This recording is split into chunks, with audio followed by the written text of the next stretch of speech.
طلاق اس سے ہوئی یا نہیں ہوئی، تو الفاظ بھی میں ذکر کرتا ہوں۔ پہلے ایک اصول یاد رکھیے گا کہ اگر شوہر کچھ ایسے الفاظ ادا کرتے ہوئے فیوچر کی طرف منسوب کرتا ہے، دے دوں گا، کر دوں گا، اس سے طلاق بالکل واقع نہیں ہوتی ہے۔ چنانچہ یہ دو جو الفاظ تھے کہ رشتہ ختم کر دوں گا، میں پیپر دے دوں گا، والد صاحب آ جائیں تو تمہیں پیپر دے دوں گا، اس سے کوئی طلاق نہیں ہوگی کیونکہ فیوچر کے بارے میں ہے۔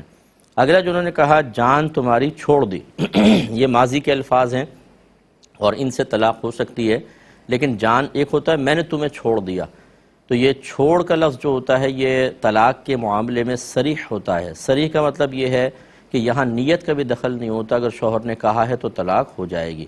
لیکن چونکہ اگر ایک تو ہے کہ تمہیں چھوڑ دیا، ایک ہے کہ تمہاری جان چھوڑ دی، تھوڑا سا اس میں فرق ہو سکتا ہے۔ شوہر سے معلوم کریں کہ طلاق کی نیت حاضر تھی کہ نہیں تھی۔ اگر وہ قسم کے ساتھ کہتا ہے کہ طلاق کی نیت حاضر نہیں تھی تو اس سے طلاق نہیں ہوگی، لیکن اگر وہ کہتا ہے کہ ہاں طلاق کی نیت تھی، یا آپ کہیں کہ قسم کھا اور وہ قسم کھانے سے انکار کر دے، ان دونوں صورتوں میں ایک طلاق اس سے واقع ہوگی۔ پھر انہوں نے کہا کہ آج میں نے تمہیں قید سے آزاد کر دیا، تو یہ دیکھیں یہ جو آزاد کرنے کا لفظ ہوتا ہے یہ کیسا لفظ ہے؟ اگر شوہر بیوی سے کہے جھگڑے کے دوران یا غصے میں، طلاق کی نیت ہو یا نہ ہو، فوراً طلاق ہو جائے گی، اور طلاق بھی ایسی ہوگی کہ نکاح فوراً بریک ہو جائے گا۔ اگر دونوں آپ ساتھ رہنا چاہتے ہیں دوبارہ جدید نکاح نئے مہر کے ساتھ کرنا ہوگا، پرانا مہر تو دینا ہی دینا ہے، نیا نکاح نیا مہر۔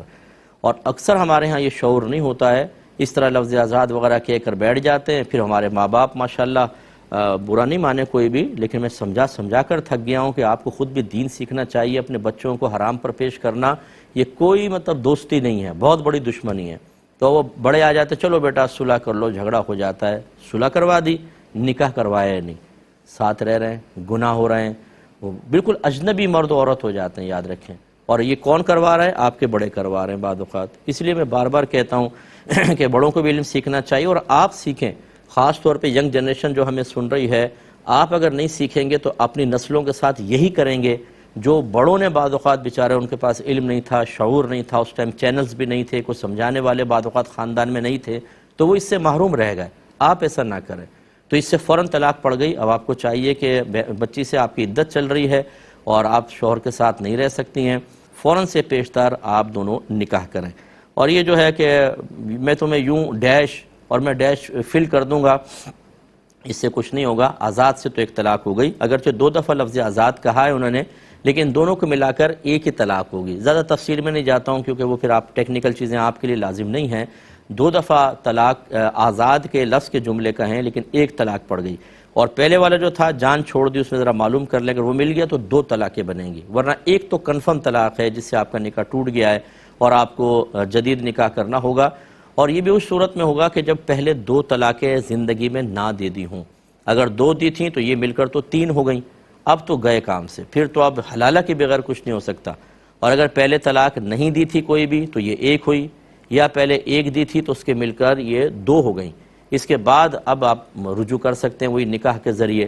اور یہ بات آخری بات یاد رکھیں کہ جتنی طلاقیں دے دی جاتی ہیں جو واقع ہو جاتی ہیں یہ کبھی مٹیں گی نہیں، یہ ہو گئیں، تو لہذا اگر آپ نکاح کریں گے تو جو پہلے طلاق دی ہے وہ گئی۔ اب باقی طلاقیں مثلا اگر ایک یہ پہلی طلاق ہے تو دو طلاقوں کا مالک رہے گا، اگر دو ہو گئی ہیں، پہلے ایک دی تھی اور یہ مل کر دو، تو اب ایک طلاق کا مالک ہے۔ جب کبھی ایک طلاق دی تو وہ نکاح سے آپ باہر ہو جائیں گی اور حلالہ کرنا ہوگا۔ یہ تو جواب ہے۔ دوسری بات یہ ہے کہ میں بارہا آپ کو گزارش کرتے رہتا ہوں، یہ جھگڑا اتنا کیوں بڑا کہ طلاق تک نوبت پہنچ گئی؟ پہلے یہ ہماری خواتین، میری بچی جنہوں نے پوچھا ہے، ناراض نہ ہونا بیٹا آپ، لیکن مسئلہ یہ ہوتا ہے کہ پہلے عورتیں شیرنی کی طرح پنجہ مارتی ہیں شوہر کے اوپر، اور بعض تو یہاں تک خود کہا ایک خاتون